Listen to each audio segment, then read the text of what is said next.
नमो विष्णुपादाय कृष्णप्रेष्ठाय भूतले श्रीमते भक्तिवेदान्त स्वामिनिति नामिने।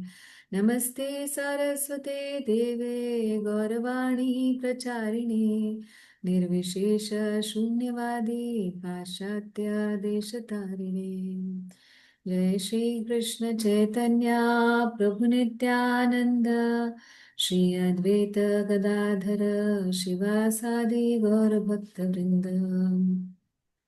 आजानुलंबित भुजो कनकावदातो संकीर्तने कपितरो कमलायताक्षो विश्वाम्भरो द्विजवरो युगधर्मपालो वन्दे जगत्प्रियकरो करुणावतारो।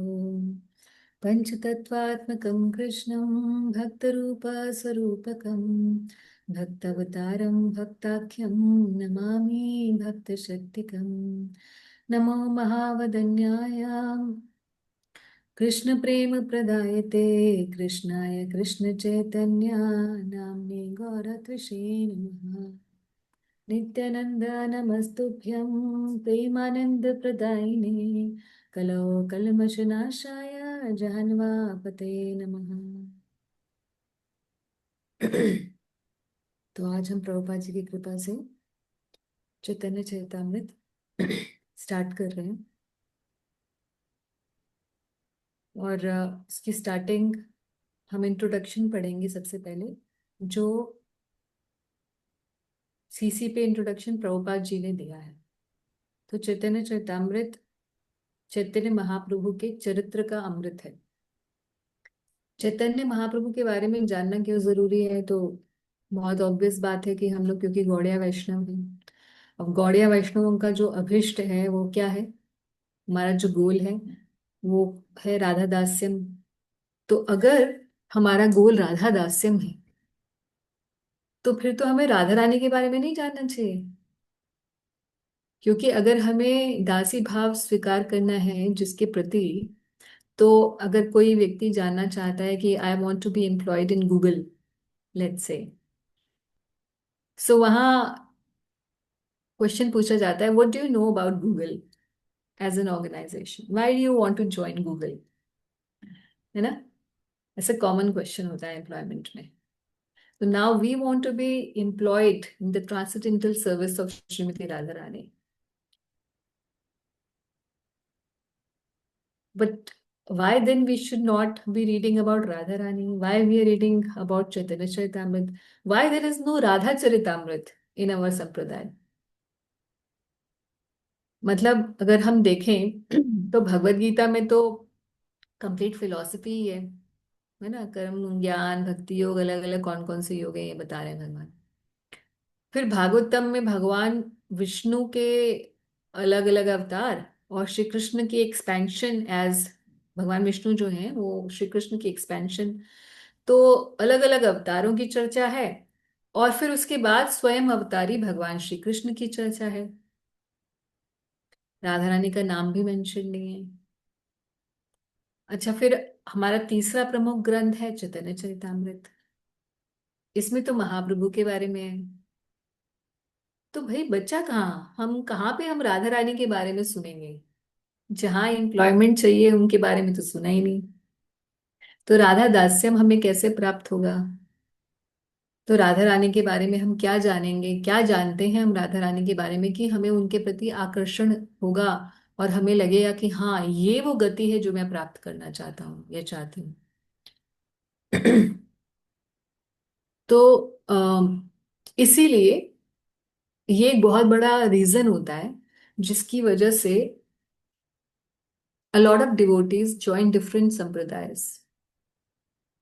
इस्कॉन में आने के बाद और उनको, क्योंकि फिलॉसफी क्लियर क्लियर नहीं हो पाती है, और कई बार ऐसा होता है कि ना तो इसके बारे में बोला जाता है, और कई बार जब भक्त लोग इसके बारे में क्वेश्चन पूछते हैं तो उनको चुप भी करा दिया जाता है क्योंकि वो बहुत प्रारंभिक होते हैं और वो बातें बड़ी बड़ी कर रहे होते हैं, क्वेश्चन उनके बड़े बड़े होते हैं।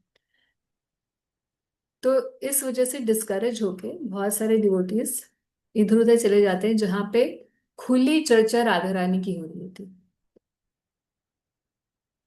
तो उसमें किसी संप्रदाय में ये हो रही हो तो बहुत अच्छी बात है, क्योंकि उन हर संप्रदाय का अपना एक वे ऑफ डिलीवरेंस है। उनके गोल्स अलग हैं। हालांकि ये सेंटर्ड राधा कृष्ण पे ही रहते हैं, मगर उनका जो वे ऑफ अप्रोचिंग है, उनकी जो भजन प्रणाली है, वो अलग अलग होती है। उनके सिद्धांतों और हमारे सिद्धांतों में फर्क होता है। उनके गोलोक के में सेवा जो गंतव्य है, उसमें और हमारे में भी भेद होता है। तो किसी और संप्रदाय में अलग अलग प्रकार से राधा रानी की चर्चा होती हो तो होती हो, मगर हमारे संप्रदाय में राधा रानी की चर्चा चर्चा महाप्रभु के स्वरूप से होती है। इसका क्या मतलब है?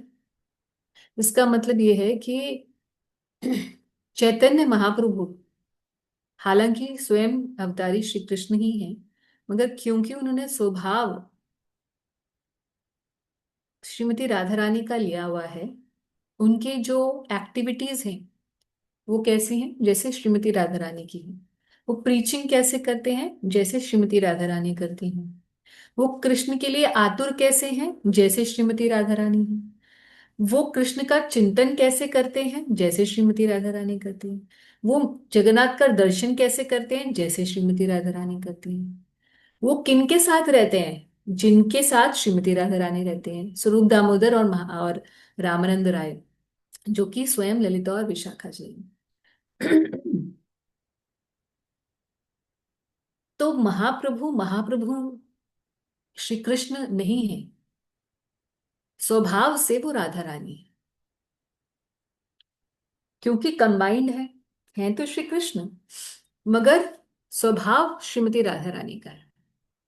और ये वो स्वभाव है राधा रानी का जिसमें वो अपने आप को श्री कृष्ण के एक भक्त के रूप में प्रस्तुत कर रही है, ना कि ईश्वरी, वृंदावनेश्वरी के रूप में प्रस्तुत नहीं कर रही। नहीं तो अगर ऐसा क्योंकि राधा रानी तो वृंदावनेश्वरी है ही, अगर महाप्रभु उस भाव को प्रकट करते कि मैं वृंदावनेश्वरी हूं, क्योंकि स्वभाव तो राधा रानी का है, तो हम महाप्रभु का कुछ और ही चरित्र देखते, और शायद उस तरीके का प्रचार और उस तरीके का संप्रदाय नहीं डेवलप हो पाता। दूसरी बात है कि महाप्रभु महाप्रभु जो एक साधक वेश में, एक भक्त के वेश में है, और वो भक्त कौन है? राधा रानी। तो ऐसा भक्त, यानी कि समझिए कि राधा रानी का ही मूड, उन्हीं का भजन, उन्हीं का भगवान के प्रति स्नेह, उनका ही अनुराग, उन्हीं का ही भगवान की सेवा का जो मूड है, उन्हीं का ही सबको भगवान श्री कृष्ण की सेवा में जोड़ने की जो आतुरता है, वैसा ही प्रचार, सब कुछ जो एक भक्त का स्वरूप राधा रानी का है, श्री कृष्ण की परम भक्ता का जो स्वरूप राधा रानी का है, उसका जो पोर्ट्रे है, वो पोर्ट्रेट चैतन्य चरितामृत है। इसीलिए चैतन्य चरितामृत को ये मत समझिएगा कि हम श्री चैतन्य महाप्रभु के बारे में ही केवल समझ रहे हैं, कि चैतन्य चरितामृत का नाम ही है कि चैतन्य महाप्रभु का चरित्र। जैसे रामचरितमानस मतलब राम जी का चरित्र, ऐसे ही चैतन्य चरितामृत मतलब चैतन्य महाप्रभु का चरित्र होगा। मगर ये इट्स नॉट दैट सिंपल। चैतन्य चरितामृत मतलब राधा रानी का चरित्र। इसीलिए ये पीएचडी है। जहां भी ये बोलते हैं ना कि भाई ये भागवतम पहले, Bhagavad Gita is a graduate study, Bhagavatam is a post graduate study. क्यों? क्योंकि पोस्ट ग्रेजुएट में मतलब कृष्ण आ गए ना, और कृष्ण से भी ऊपर तत्व राधा रानी का तत्व है। इसीलिए पीएचडी चैतन्य चरितामृत है। तो चैतन्य चरितामृत के द्वारा हम श्रीमती राधा रानी के बारे में जानते हैं, उनकी दिव्यता के बारे में जानते हैं, और यही प्रयोजन भी था महाप्रभु का। इस अवतार का प्रयोजन ही यही था। तो हम आगे पढ़ेंगे, पूरी सीसी में आएगा, फुल्ली एक्सप्लेन होगा what is the reason for Mahaprabhu's advent in all. Chaitanya Charitamrita के आदि लीला में ही हम सब कुछ पढ़ेंगे। मगर मूल स्वरूप से महाप्रभु राधा रानी की ग्लोरीज, सॉरी, श्री कृष्ण जब राधा रानी की ग्लोरीज को बताना चाहते हैं, उनको एक्सपैंड करना चाहते हैं, तो वो महाप्रभु के रूप में आते हैं, उनका भाव और उनकी अंकांति को लेकर। इसीलिए राधा तत्व की अंडरस्टैंडिंग चैतन्य चरितामृत से है। ठीक। अब चैतन्य चरितामृत के इसकी एक इम्पॉर्टेंट बात ये रहेगी क्लास में, कि अगर आप पढ़ेंगे नहीं तो हो सकता है आपको भागवतम और भगवत गीता एक बार को समझ आ जाए, मगर खुद से पढ़े बिना चैतन्य चरितामृत नहीं समझ में आता। इसलिए केवल लेक्चर सुन लेने से आपका कुछ भी आपको लाभ नहीं होने वाला है। आपको साथ साथ सीसी पढ़नी ही पड़ेगी, तभी आपको समझ में आ पाएगा कि हम क्या पढ़ रहे हैं। चैतन्य चरितामृत जो ग्रंथ है, इसको लिखा है श्रील कृष्णदास कविराज गोस्वामी जी ने। कृष्णदास कविराज गोस्वामी कौन है?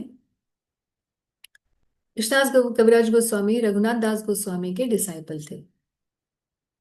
जब हम डिसाइपल बोलते हैं अपने गौड़ीय वैष्णव संप्रदाय में, जैसे मैं अगर बोलूं कि मैं इन गुरुजी की डिसाइपल हूँ, तो आप क्या समझेंगे? कि मैंने इनसे दीक्षा ले रखी है, नॉर्मल सी बात है। मगर हमारे संप्रदाय में, हमारा संप्रदाय एक शिक्षा संप्रदाय है। शिक्षा संप्रदाय का मतलब ये है कि ऐसा जरूरी नहीं है कि मैंने उनसे शिक्षा ली हो फिर भी मैं बोलूंगी ये मेरे गुरु जी हैं। मैंने उनसे दीक्षा नहीं भी ली हो तभी मैं बोलूंगी कि ये मेरे गुरु हैं। क्यों? क्योंकि ही मे बी द प्राइमरी शिक्षा गुरु in my life. The primary Shiksha Guru is the main figure in a disciple's life, which does not, of course, undermines the importance of Diksha Guru, but still, ये भी बहुत आगे चर्चा आएगी, जहाँ गुरुओं की बात आगे चैतन्य चरितामृत में आएगी, सारे ये प्रिंसिपल्स डिस्कस होंगे। भक्ति से रिलेटेड जितने भी प्रिंसिपल्स हैं वो सारे के सारे चैतन्य चरितामृत में डिस्क्राइब होंगे डिटेल में। ये जब ग्रंथ लिखा गया, तो वैसे तो हम जानते हैं कि सारे ग्रंथ जो है वेद व्यास जी ने लिखे हैं। चारों वेद उपनिषद, चारों वेदों और उपनिषद में भी भगवान की भक्ति के बारे में डिस्क्रिप्शन है, मगर कहीं भी रस तत्व की डिस्क्रिप्शन नहीं है। भगवान का परिचय है, भक्ति का परिचय है, और कुछ गोपाल तपनी उपनिषद के अंदर गोलोक की और राधा रानी के तत्व, राधा रानी की भी बातें हैं, मगर कहीं भी एक डिटेल डिस्क्रिप्शन रस तत्व का नहीं है। भागवत के अंदर रस तत्व आता है दशम स्कंद में, और उसमें भी गोपियों का वर्णन आता है, और भगवान के भक्तों का अलग अलग रस में, यशोदा मैया का जो भी वात्सल्य रस है, चाहे साखी रस है, माधुर्य रस, सबका डिस्क्रिप्शन आता है। मगर वेद व्यास जी जिस तत्व की चर्चा हमारे हम गौड़ियों का मनोभीष्ट है, जो राधा रानी की दास्यता है या मंजरी भाव की उपासना है, इसका डिस्क्रिप्शन नहीं करते हैं।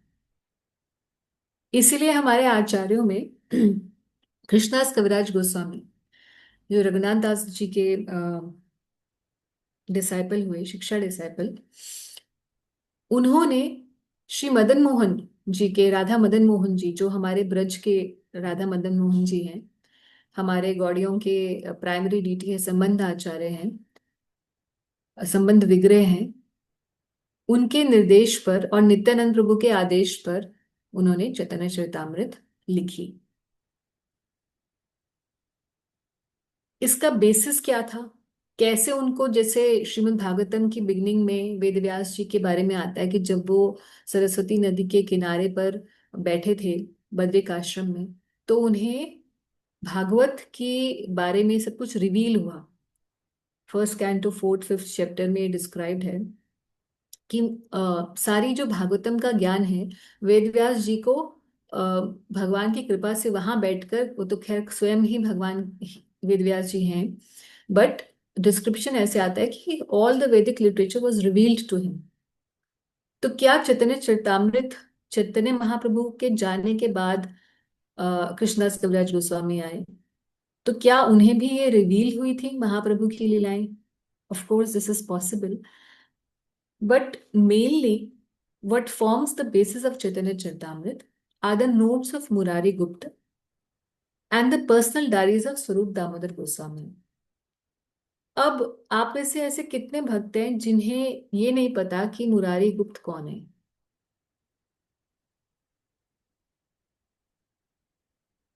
कितने ऐसे भक्त हैं जिनको नहीं पता कि मुरारी गुप्त कौन है?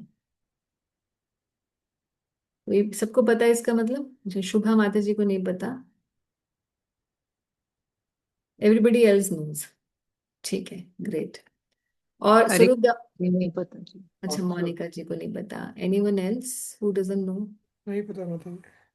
हरिभक्ति प्रभु आपको नहीं पता? नहीं पता माता जी है। मुझे भी नहीं पता है। भूल गया यार फिर। भूल गए?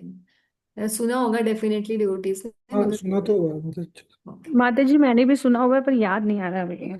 अच्छा, इसीलिए बहुत जरूरी है कि जब हम महाप्रभु के बारे में पढ़ेंगे ना या सुनेंगे, तो उससे पहले हमें ये पता होना चाहिए कि महाप्रभु की लीला में, जैसे श्री कृष्ण रामलीला से समझते हैं, इससे समझ में आएगा।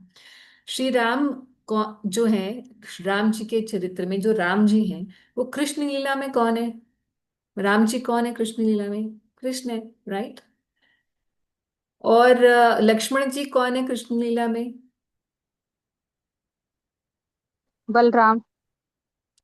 और क्या कहते हैं, रोहिणी मैया कौन है रोहिणी मैया तो कृष्ण लीला में ही है, सॉरी। लक्ष्मण जी की जो माता जी है, आप तो मेरे को एक तो मुझे रामायण बिल्कुल, भगवान राम मुझे क्षमा करे। सुमित्रा माता जी। हाँ, सुमित्रा। यस। मुझे चैतन्य चरितामृत पता है, मुझे रामायण नहीं पता, बट आप समझ रहे हैं कि वही कैरेक्टर रिपीट हाँ। होते हैं। वही कैरेक्टर्स भगवान जब जब अवतार लेते हैं, तो वही कैरेक्टर्स भगवान अपने पूरे साजो सामान के साथ आते हैं, सभी पार्षदों के साथ आते हैं। सीता मैया वहां सीता स्वरूप में है, तो यहाँ श्रीमती राधा रानी स्वरूप में है। तो जितने भी पार्षद हैं भगवान के, हर एक इनकारनेशन में फॉलो करते हैं उनके साथ। प्रभुपाद जी बार बार ये एग्जाम्पल देते हैं कि जब राजा आता है तो राजा अकेले नहीं, कि राजा आ रहे हैं, तो जब राजा आ रहे हैं तो ऐसा नहीं होगा कि सिर्फ राधा जी चल के अकेले आ रहे हैं, तो आगे पीछे बैंड बाजा होगा, राजा जी की रानियां भी साथ में होंगी, मंत्री होंगे, होल एंटोरॉज केम्स कम्स। तो उसी तरीके से जब महाप्रभु आते हैं, महाप्रभु का एडवेंट है, तो साथ में सभी पार्षद आते हैं, और ये सभी पार्षद मेनली साधक स्वरूप में आते हैं। तो श्री कृष्ण चैतन्य, ये तो कौन है? राधा रानी और कृष्ण ही हैं। साथ में उनके जितने भी पार्षद हैं साधक स्वरूप में उनके साथ रहते हैं। जैसे ललिता देवी का साधक स्वरूप क्या है? स्वरूप दामोदर गोस्वामी। और मुरारी गुप्त कौन है? हनुमान जी। आप में से जितने लोग मायापुर गए हैं, तो आपने मुरारी गुप्त जी का घर भी देखा होगा, बिल्कुल महाप्रभु के घर के पास में ही है, थोड़ा सा ही आगे जाके एक और वहां पे सीताराम जी का मंदिर भी है अंदर ही। तो मुरारी गुप्त जो है महाप्रभु से एज में बड़े थे, and he was a doctor, वैद्य थे। और महाप्रभु ने इनको इनका स्वरूप बताया था कि आप, क्योंकि हमेशा बोलते थे तुम कृष्ण नाम क्यों नहीं जपते, तो बोलते थे मैं राम नाम के अलावा मुझे कुछ सूट ही नहीं करता, समझ ही नहीं आता। तो फिर महाप्रभु ने बताया था, "ये क्यों तुमसे राम नाम नहीं छूट रहा? क्योंकि तुम हनुमान हो।" और आप देखेंगे चैतन्य चरितामृत, चैतन्य भागवत में बहुत जगह महाप्रभु ही स्वयं रिवील कर देते हैं कि हाँ, क्योंकि तुम ये हो ना, इसलिए तुम्हारा ऐसा है, तुम्हारा स्वभाव ऐसा है। तो श्री कृष्ण लीला में जो जो या राम लीला में जो जो स्वभाव रहा होगा ना उस भक्त का, वही स्वभाव आप देखेंगे इस लीला में कैरी फॉरवर्ड होगा। बस एक नित्यानंद प्रभु का स्वभाव, बलराम जी और लक्ष्मण जी दोनों में थोड़ा उग्र स्वभाव था ना। मगर यहाँ नित्यानंद प्रभु के स्वरूप में बलराम जी आते हैं तो ये अति करुणा दिखाते हैं, महाप्रभु से भी ज्यादा। तो यहाँ एक थोड़ा सा डिफरेंस है। तो ऐसे हमें सब पार्षदों का पता होना चाहिए, एटलीस्ट जो प्रमुख पार्षद हैं उनका जरूर पता होना चाहिए, नहीं तो हमें चैतन्य चरितामृत में बिल्कुल मजा नहीं आएगा। हमें लगेगा कि ये फॉरेन कैरेक्टर्स हैं। Who is Murari Gupta, I am hearing for the first time. Who स्वरूप दामोदर गोस्वामी। हमें इन एक हम लिंक ही नहीं कर पाएंगे, हम उन कैरेक्टर्स से अम, अ, एक अटैचमेंट नहीं फील कर पाएंगे। जैसे जब मुझे पता होगा कि हाँ ये तो मुरारी गुप्त जो है हनुमान जी है, तो उनके पूरा जो लीला मैं पढ़ूंगी उनका महाप्रभु के साथ आदान प्रदान, तो मुझे लगेगा कि हाँ ये तो बिल्कुल राम जी और हनुमान जी बैठ के ही आपस में बात कर रहे हैं। ठीक है। तो आदि लीला मुरारी गुप्त जी के नोट्स उन्होंने लिखे थे, नोट्स महाप्रभु के, क्योंकि बचपन से जानते थे, महाप्रभु के घर के पास रहते थे, इसीलिए ही wrote about Mahaprabhu's early pastimes which becomes the basis for writing Adi Lila. क्योंकि आदि लीला के अंदर महाप्रभु के बचपन के जो, या कहें कि यूथ एज तक के जो पास टाइम्स है वो है। चैतन्य महाप्रभु के आदि लीला यहाँ इस चैतन्य चरितामृत ग्रंथ के अंदर बहुत कम डिस्क्राइब्ड है, क्योंकि इसके लिए एक सेपरेट ग्रंथ है जिसका नाम है चैतन्य भागवत। तीन प्रमुख ग्रंथ हैं चैतन्य महाप्रभु के बारे में जानने के लिए, रादर कहा जाए तो चार प्रमुख हैं। एक तो चैतन्य चरितामृत है जो कि महाप्रभु की मेनली मध्य लीला और अंत्य लीला, यानी कि महाप्रभु के सन्यास के बाद के पास टाइम्स को डिस्क्राइब करती है, जो कि महाप्रभु ने एक्चुअली जहां पर प्रीचिंग की या फिर रस आस्वादन किया जगन्नाथपुरी में, अपना ईश्वर और स्वरूप और अपना भक्त स्वरूप जहां दिखाया, जो कि पर्पस था इनकारनेशन का। आदि लीला में जब तक वो यूथफुल पर्सन नहीं थे, जब तक सन्यास नहीं लिया लेट्स से, तब तक उनका बाल्यकाल, फिर उनका विवाह, ये सारा जो समय था इसमें महाप्रभु ने ना तो अपने भगवत्ता का प्रदर्शन किया और ना ही उन्होंने अपना जो इनकारनेशन का जो मेन पर्पस था, प्रीचिंग या राधा तत्व, या इसको डिस्क्राइब नहीं किया, इसको इसको उजागर नहीं किया। तो आदि लीला या उस तक का, संन्यास तक का जो समय था, इसकी पूरी अगर आप अ, जानना चाहते हैं कैसे महाप्रभु का बचपन था, कैसे क्या हुआ, वो भी बहुत रोचक है और उसमें बहुत सारे इंस्ट्रक्टिव पास टाइम्स हैं, स्पेशली वैष्णव सदाचार सीखने के लिए, और वैष्णवों का आदर किस तरीके से करना चाहिए, और अगर वैष्णव अपराध किए जाएं तो क्या परिणाम होता है, उसके बहुत सारे एग्जाम्पल्स के साथ ये ग्रंथ है चैतन्य भागवत। अब क्योंकि चैतन्य भागवत है, तो अब आप सोच ही सकते हैं कि चैतन्य अगर भागवत है किसने लिखी, वेद व्यास जी ने लिखी। तो वेद व्यास जी चैतन्य महाप्रभु के काल में वो भी इनकारनेट हुए, वेद व्यास जी वृंदावन दास ठाकुर के नाम से। और वृंदावन दास ठाकुर जी ने जैसे श्री कृष्ण के लिए भागवत, श्रीमद् भागवत है, उसी प्रकार से चैतन्य महाप्रभु के लिए चैतन्य भागवत लिखी, मगर उन्होंने वहीं तक के पास टाइम्स लिखे ज्यादातर। तो उसका जो फर्दर इलाबोरेशन था, यानी कि मध्य और अंत्य जो पास टाइम्स थे, वो लिखे नहीं गए थे, उसके लिए मेनली चैतन्य चरितामृत है। तो चैतन्य चरितामृत और चैतन्य भागवत दो ग्रंथ हुए। तीसरा ग्रंथ है चैतन्य मंगल, ये एक छोटा सा ग्रंथ है। इसमें मिक्स है, मगर उसमें फिलॉसफी कम है, इसलिए उसको बहुत ज्यादा रेफर नहीं किया जाता है। और चौथा ग्रंथ है चैतन्य चंद्रोदय नाटक, जो कि मुरारी गुप्त जी द्वारा ही लिखा गया है। तो इस प्रकार से महाप्रभु के बारे में जानने के लिए ये चार मेन ग्रंथ है। इसके अलावा भी बहुत सारे ग्रंथ हैं, गौड़िया ग्रंथों में बहुत सारे और भी हैं, मगर ये मेन है। प्रभुपाद जी ने और भक्ति सिद्धांत सरस्वती ठाकुर जी ने, सॉरी, बार बार दोनों ने ही चूज किया चैतन्य चरितामृत के ऊपर लिखना, क्योंकि यहाँ पर मेन हमारे संप्रदाय की फिलॉसफी है।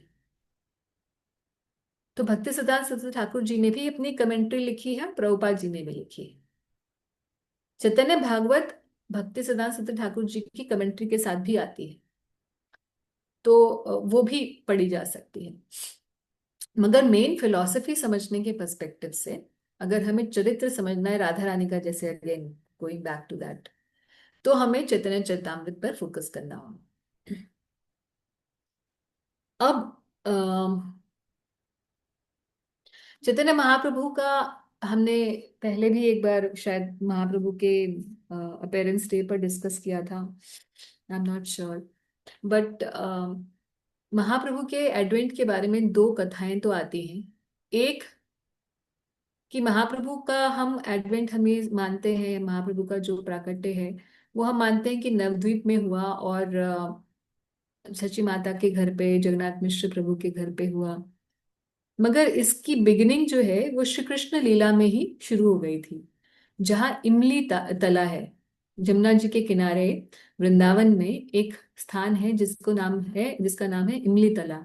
तो आप सबने दर्शन भी किए होंगे, इमली तला पे एक गौड़िया मठ भी है, और बहुत अच्छा सुंदर मंदिर है इमली तला का, और वो वृक्ष अभी भी कहते हैं सेम है, जिसके नीचे श्रीमती राधा रानी को ढूंढते हुए श्री कृष्ण वहाँ पधारे। और लीला हमने पहले डिस्कस की भी है बहुत लंबी, कि कैसे श्रीमती राधा रानी वेट करती हैं, श्री कृष्ण किसी और सखी के कुंज में चले जाते हैं, फिर श्रीमती राधा रानी को ढूंढते ढूंढते श्री कृष्ण आते हैं, और उनके विरह में श्री कृष्ण जो है राधा रानी के विरह में यहाँ पर बैठते हैं, और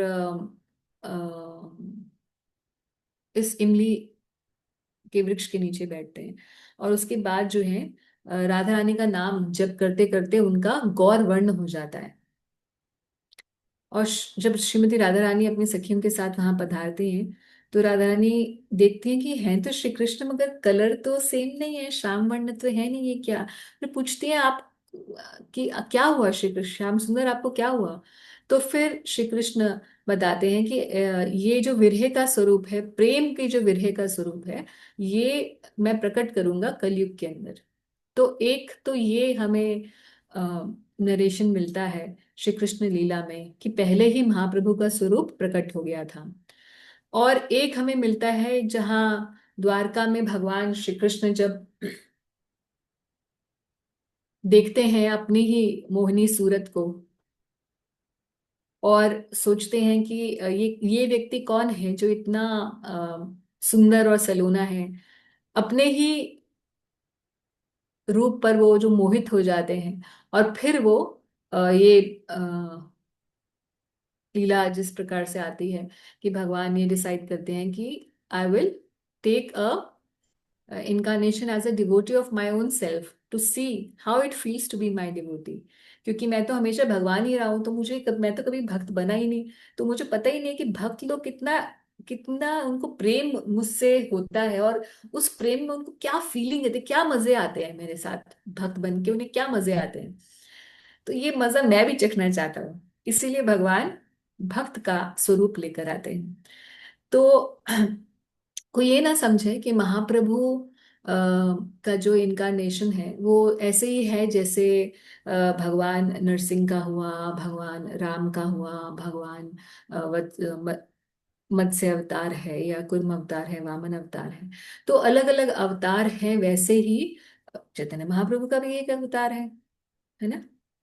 तो क्या ऐसा सत्य है कि चैतन्य महाप्रभु भी एक इनकारनेशन है श्री कृष्ण के?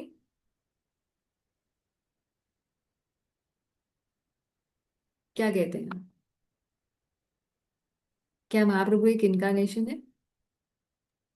नहीं माता माता जी, जी। स्वयं कृष्ण है जो आस्वादन करने आया राधा रानी के भाव का। हम्म। तो महाप्रभु स्वयं अवतारी हैं, इसीलिए महाप्रभु कोई अवतार नहीं है। जैसे श्री कृष्ण अवतारी है, एतच अंश कलम पुंसा कृष्णस्तु भगवान स्वयं, कि सारे इनकारनेशंस जितने भी हैं अवतार हैं, अंश हैं भगवान के, ये सब तो अवतार हैं या अंश हैं या अंशांश है भगवान के। मगर कृष्णस्तु भगवान स्वयं, कृष्ण स्वयं भगवान है, यानी कि वो अवतारी है।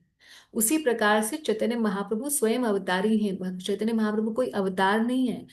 अभी हम अगर टाइप करेंगे महाप्रभु के बारे में, तो अगर गूगल या विकिपीडिया दिखाएगा तो वो बताएगा he is a 15th century saint who revived the bhakti movement, क्योंकि उस समय भक्ति काल चल रहा था ना, बहुत सारे संत अपीयर हुए थे।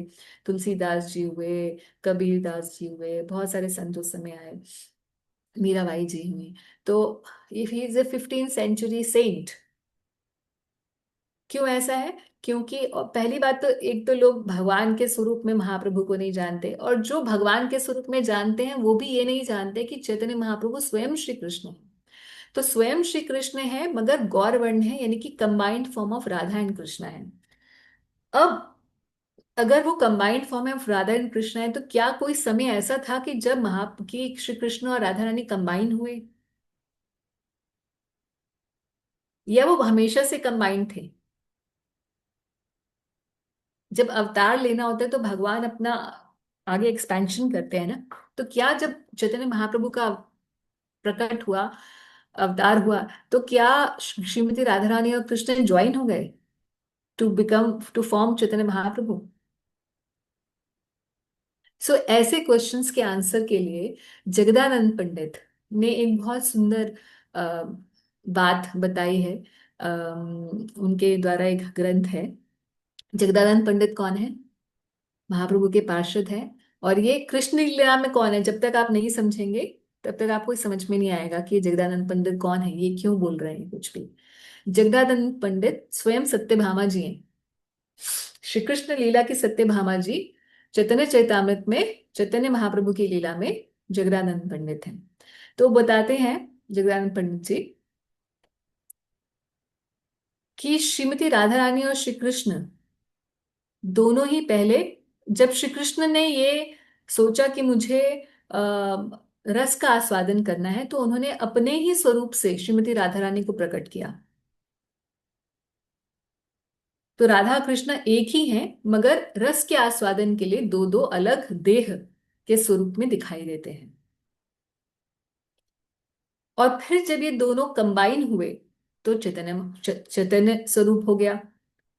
मगर पहले भी कंबाइंड ही थे, तभी तो वो दो अलग हुए। श्री कृष्ण और राधा रानी के स्वरूप में अलग हुए रस आस्वादन के लिए। तो जब अलग हुए तो पहले उससे क्या था? वो चैतन्य ही था, चैतन्य महाप्रभु ही थे। माता और जी बाद इसीलिए उनका नाम, सॉरी सॉरी सॉरी। और बाद में they again combine. So before being two separate, they were combined, and that was Chaitanya Mahaprabhu. In order to exhibit to enjoy the pastimes, they became two, as Sri Krishna and Radharani. And again in Kali Yuga, they joined together to show to the world what is the Madhurya Prem. So again they joined together and they again become Chaitanya Mahaprabhu.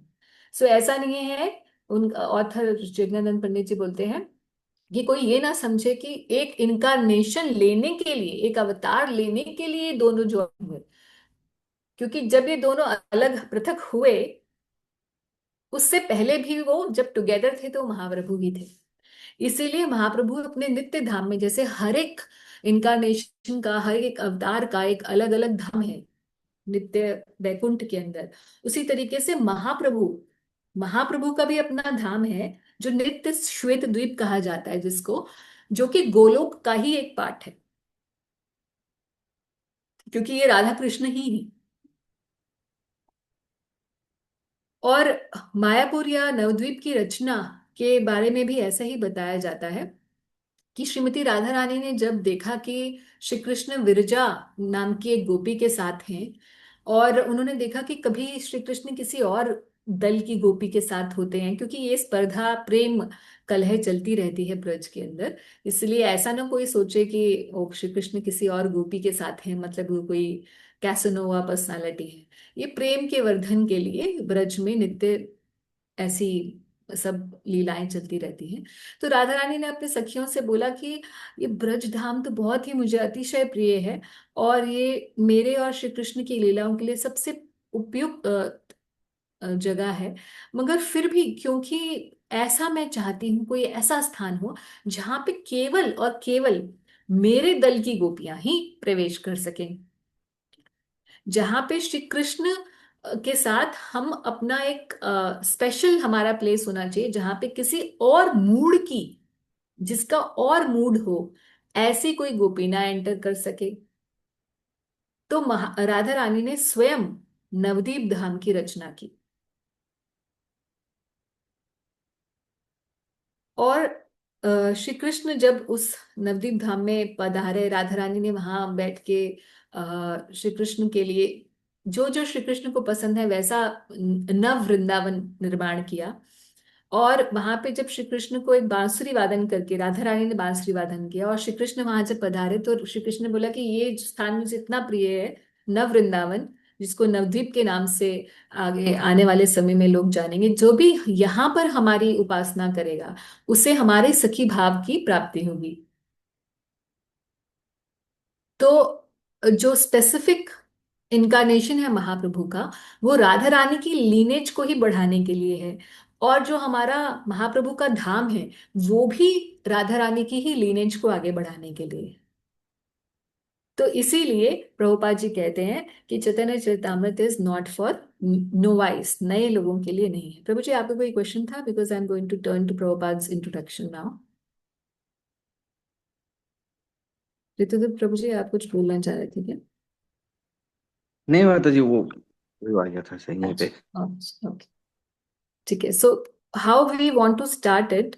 एक प्रभुपाद जी ने 5 lectures दिए थे चैतन्य चरितमृत के ऊपर, which becomes the basis for the introduction of Chaitanya Charitamrita, जो कि CC की beginning में दिए गया है।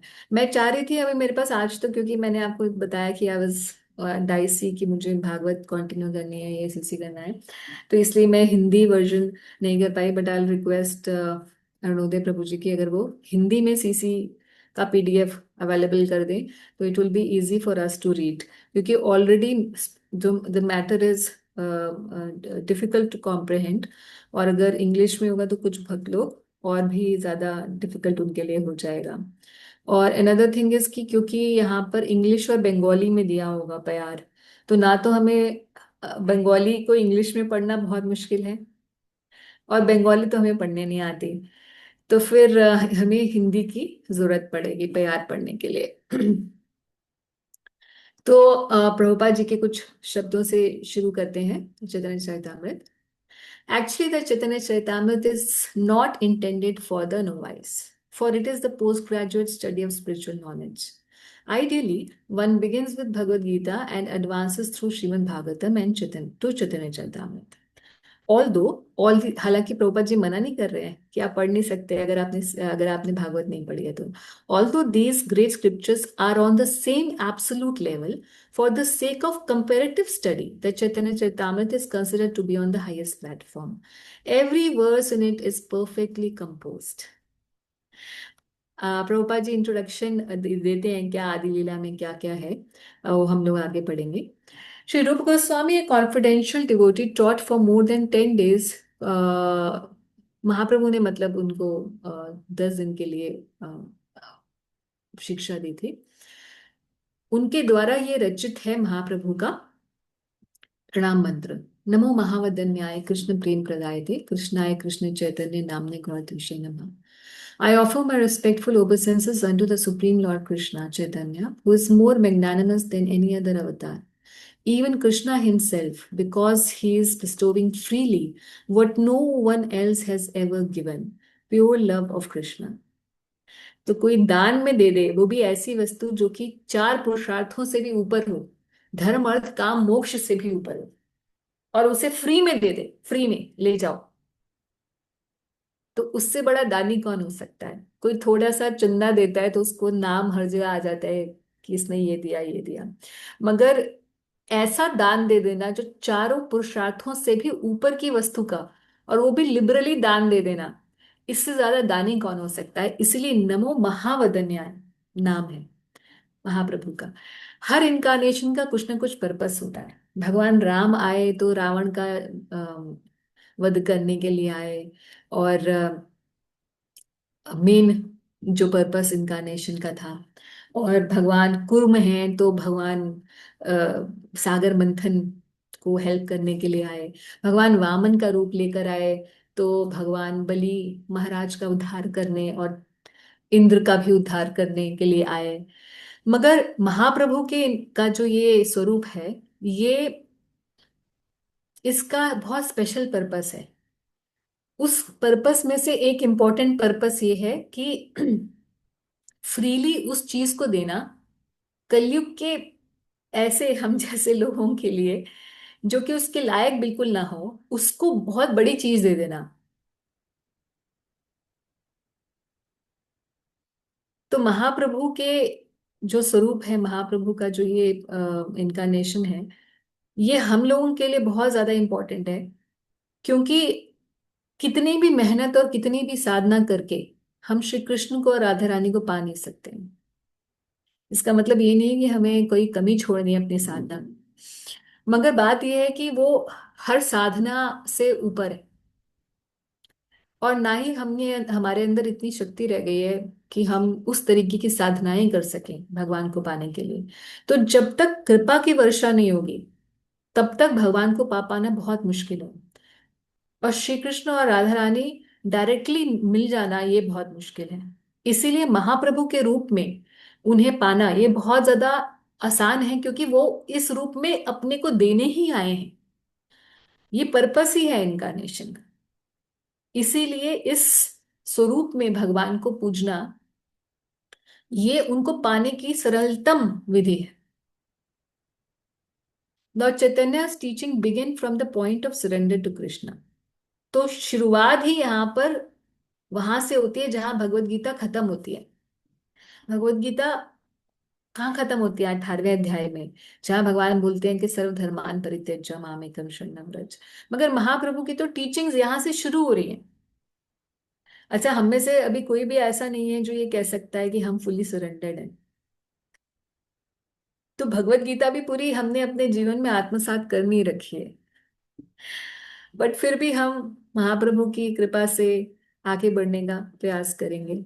He does not pursue the path of karma, gyan or bhakti yoga, but begins at the end of material existence, at the point when one gives up all material attachments. In the Bhagavad Gita, Krishna begins its teaching by distinguishing soul from matter, and in the 18th chapter, he concludes at the point where the soul surrenders to him in devotion.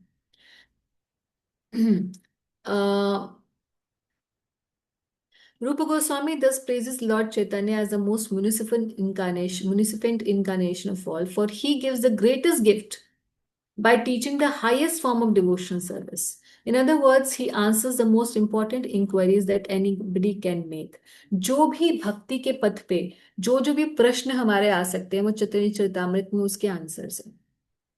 Krishna भक्ति में क्या क्या जो भी तत्व जानने की जरूरत है, या जो भी एग्जाम्पल भक्ति का देखने की जरूरत है, सब कुछ चैतन्य चरितामृत में है। बहुत लंबा है प्रभुपाद जी का, मैंने हाईलाइट किया था कि क्या क्या चीजें हम कर सकते हैं, संक्षेप में ही कर लेना पड़ेगा।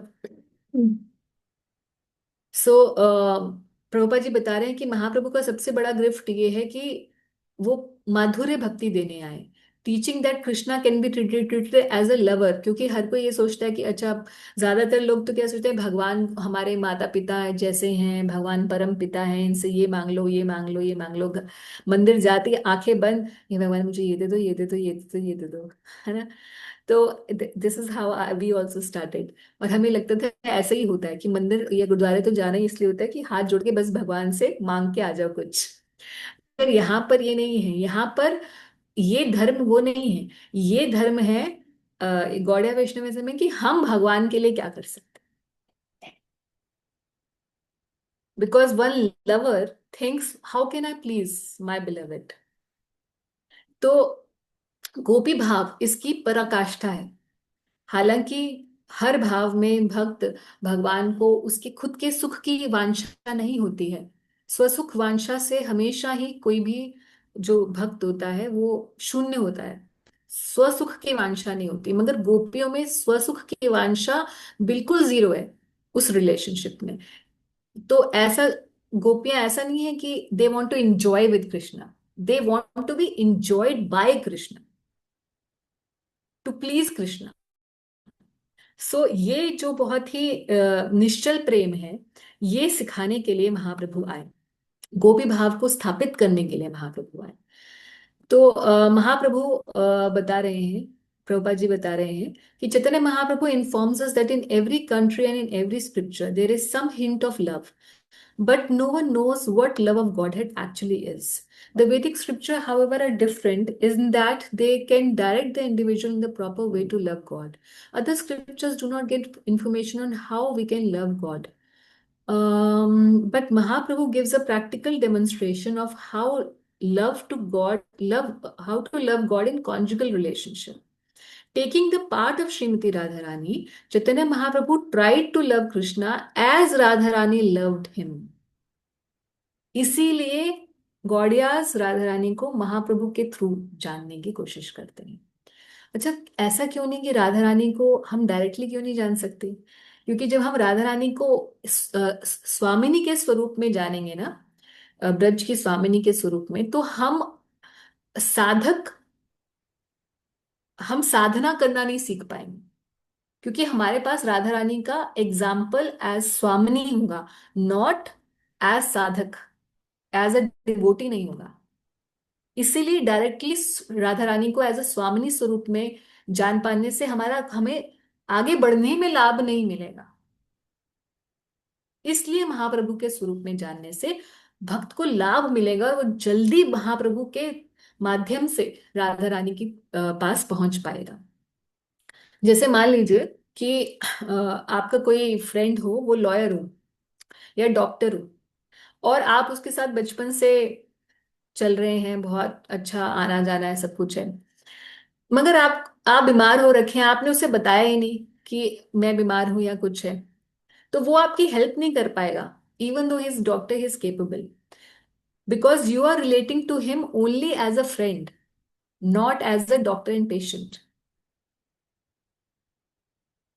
Although it is the same person. उसी तरीके से है कि अगर राधा रानी को हम अप्रोच महाप्रभु के रूप में करेंगे, just like you would approach that friend as a doctor, you will be benefited. Similarly, approaching Srimati Radharani in her sadhak swaroop as Sri Chaitanya Mahaprabhu is beneficial for us. Krishna was always amazed by Radharani's love. How does Radharani gives me such pleasure? He would ask. In order to study Radharani, Krishna lived in her role and tried to understand himself. This is a secret of Lord Chaitanya's incarnation. Chaitanya Mahaprabhu is Krishna, but he has taken the mood of and role of Radharani to show us how to love Krishna. Thus, the author writes in the 5th verse, I offer my obeisances unto the Supreme Lord, who is absorbed in Radharani's thoughts. This brings up the question of who Srimati Radharani is and what Radha Krishna is. Actually, Radha Krishna is the exchange of love. Prabhupada ji ki kya amazing line. Is the exchange of love. यानी कि कोई व्यक्ति ऐसा कुछ नहीं बोला कि वो भगवान है, ये है, वो है, कुछ नहीं बोला। सबसे पहले क्या बोला? दया रस का आदान प्रदान ही श्रीमती राधा रानी और Krishna, but not ordinary love. Krishna has immense potencies, of which 3 are principal. Sambit, okay, internal potency में हम जानते हैं संवित, आह्लादनी और सांदनी है, आगे चलेंगे हम लोग, क्योंकि बहुत लंबा है, बीच में मैं स्किप कर रही हूँ. To learn how Krishna enjoys pleasure, we must study the first 9 cantos of Srimad Bhagavatam.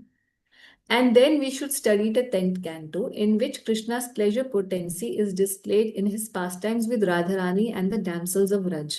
Unfortunately, unintelligent people turn at once to sport of Krishna in the Dashamaskandha. Krishna's embracing Radharani or his dancing with cowherd girls in the Rasa dance are generally not understood by common men, because they consider these pastimes in the light of mundane lust. They foolishly think that Krishna is like themselves, and then he embraces the gopis just like ordinary man embraces a young girl. So this is not Krishna bhakti or love of God, but prakat sahajya. इसको प्रकट सहजिया मतलब सहजियापंती या materialistic lust जो होता है, उसको भगवान की लीलाओं से ऐसे सोचना कि हमारे जैसे ही सब कुछ है। प्रभुपाद आगे बता रहे हैं, to avoid such error we should understand what Radha Krishna actually is. Radha and Krishna display their pastime through Krishna's internal energy. The pastime, the pleasure potency of Krishna's internal energy is most difficult subject, and unless one understands what Krishna is, one cannot understand it. Krishna does not take pleasure in this material world, but he takes pleasure only in the pleasure potency. यानी कि भगवान जो है ये माया में रमते नहीं है।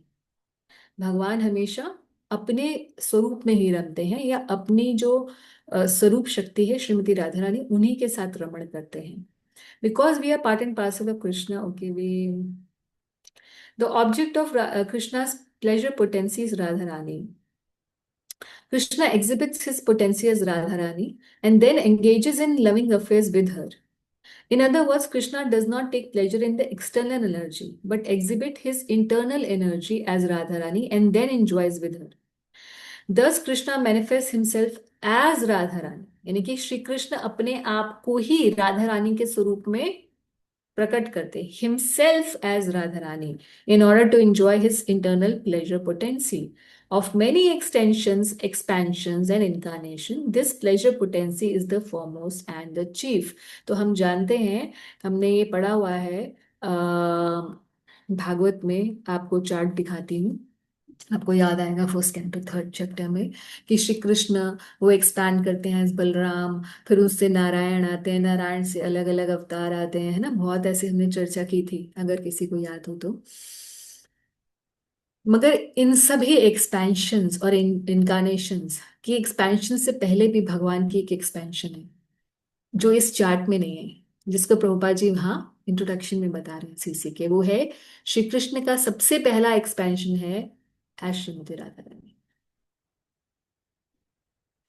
So of many expansions and incarnation of the Lord, this pleasure potency is the foremost and the chief.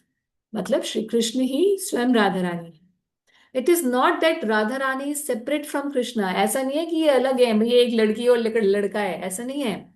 Radha Rani is also Krishna. तो अभी तक तो हम यही समझते थे Radha Rani is only the pleasure potency of Krishna. Radha Rani से आह्लादनी शक्ति है। No, no, no, no, no. Radharani is also Krishna, for there is no difference between energy and energetic. Without energy, there is no meaning to the energetic, and without energetic, there is no energy. Similarly, without Radharani, there is no meaning to Krishna, and without Krishna, there is no meaning of Radharani.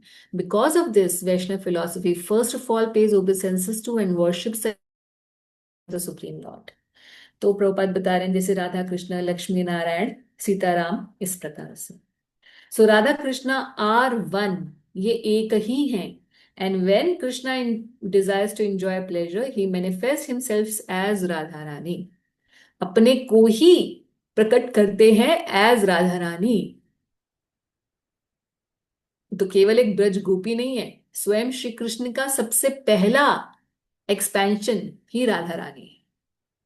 The spiritual and exchange of love between Radha and Krishna is the actual display of Krishna's internal potency. Although when we speak of when Krishna desires, just when he did desire, we cannot say. तो ये तो प्रभुपाद जी आगे और explain कर रहे हैं।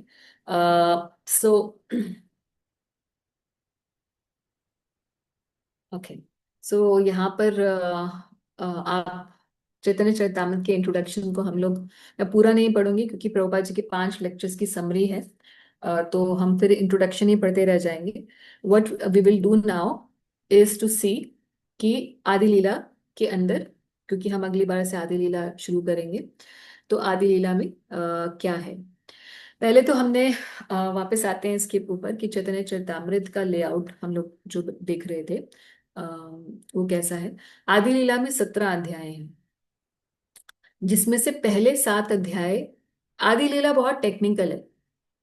कई बार भक्त लोग चैतन्य चरितामृत उठाते हैं और आदि लीला के 5-6 चैप्टर जो सबसे ज्यादा फिलोसफी वाले हैं, उसको पढ़ के इतने निराश हो जाते हैं, इतने निराश हो जाते हैं कि चैतन्य चरितामृत बंद करके रख देते हैं। क्योंकि हमने तो लगता है चैतन्य चरितामृत, ओ ये इसमें तो बहुत रस तत्व होगा, ये होगा वो होगा, मगर वो रस तत्व तो बहुत बाद में शुरू होता है, मध्य लीला में जाकर। आदि लीला तो पूरा केवल महाप्रभु के और पंच तत्व के परिचय में निकल जाती है। तो तब तक हमें बहुत हौसला रखना पड़ेगा। आदि लीला टेक्निकल है, इसमें बहुत सारे चार्ट्स एंड ग्राफ्स और ऐसे ऐसे, ये इसका ये पोर्शन है, उसका वो पोर्शन, पूरी फिलॉसफी आती है। तो आप इसमें धैर्य रखिएगा कि कोई लीलाएं अभी तक स्टार्ट क्यों नहीं हुई। पहले तत्व को समझाते हैं कृष्णदास कविराज गोस्वामी। आदि लीला के 17 अध्याय हैं, और मध्य लीला के 25 और अंत्य लीला में 20 अध्याय हैं। आदि लीला के जो 17 अध्याय हैं उसमें भी पहले 7 मंगलाचरण हैं। आज हम देखते हैं कोई भी बुक उठाते हैं तो सबसे पहले मंगलाचरण होता है ना। मंगलाचरण में क्या होता है? ओम ज्ञान तिमिरंधस्य, 4 5 6 10 श्लोक होंगे ज्यादा से ज्यादा। मगर यहाँ पे तो 7 अध्याय ही मंगलाचरण पे हैं। तो 7 अध्याय कैसे लिख दिए मंगलाचरण पे, वो भी हम लोग देखेंगे। 8 से 12 चैतन्य ट्री, कृष्ण प्रेमेर तरु,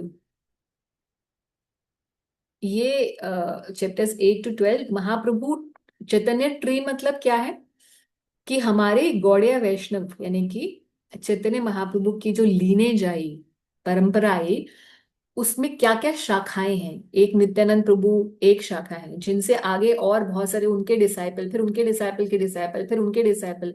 आज भी नित्यानंद वंश चल रहा है, जिसके गोस्वामी परिवार भी है, और कई लोग जो हैं, कई ब्रांचेस गौड़ियास की हैं। जब आप उनसे पूछेंगे कि आप कौन से उससे हैं, आप गौड़िया वैष्णव हैं, तो आप कौन से लीनेज से हैं, तो जैसे हम लोग किस लीनेज से हैं ये हमें पता होना चाहिए। हम लोग किस लीनेज से हैं? हम सारस्वत परम परिवार में हैं। किस परिवार में हम? सारस्वत परिवार में। जो भक्ति सिद्धांत सरस्वती ठाकुर जी के नीचे परिवार आया, उनके बहुत सारे सन्यासी डिसाइपल थे, जिनमें से एक प्रभुपाद जी थे, और प्रभुपाद जी के द्वारा इस्कॉन पूरा है। इसके अलावा उन्होंने 64 गौड़िया मठ एस्टैब्लिश किए, जिसमें अलग अलग और आचार्य हैं, जो सभी जो सभी भक्ति सिद्धांत सरस्वती ठाकुर जी के ही डिसाइपल थे। तो ये सारस्वत परिवार, भक्ति सिद्धांत सरस्वती ठाकुर जी से जो परिवार आया, उसको कहते हैं सारस्वत परिवार। तो जितने भी गौड़िया मठ के हैं डिवोटीज, या और जितने भी इस्कॉन के हैं, हम सभी सारस्वत परिवार से हैं। एक नित्यानंद परिवार है, एक गदाधर परिवार है। तो ये परिवार अभी हैं, और इनके भी बहुत सारे गौड़िया वैष्णव आपको वृंदावन, मायापुर, पुरी में मिलेंगे, दिखेंगे। तो ये पूरा जो चैतन्य ट्री है, इसकी ma'am what's the difference? I mean थोड़ा सा फिलोसफी के अकॉर्डिंगली डिफरेंसेस हैं या फिर जस्ट लाइक नहीं, स्कोर? फिलॉसफी महाप्रभु की सेम है, but then actually I will not answer this right now, क्योंकि आपको अभी समझ नहीं आएगा, बाद में आप देखेंगे क्या है। अभी हमें इतना पता होना चाहिए कि हमारा क्या है। जब हम चैतन्य ट्री करेंगे describe, then we will see, है ना। अभी हम लोग सिर्फ देख रहे हैं कि लेआउट क्या है बुक का, और हम क्या पढ़ने वाले हैं। फिर 13 से 17 में महाप्रभु के अर्ली पास टाइम्स हैं, उनके बचपन की लीलाएं हैं, और उनके सन्यास से पहले वाली लीलाएं हैं बेसिकली। तो ये हम लोग थोड़े से पास टाइम, यहाँ पर आकर पास टाइम्स शुरू होंगे। उससे पहले यानी कि 12 अध्याय सिर्फ और सिर्फ फिलॉसफी चलेगी। ठीक है, तो बोर मत हो जाइएगा। आदि लीला के पहले चैप्टर में क्या है ये भी देख लेते हैं।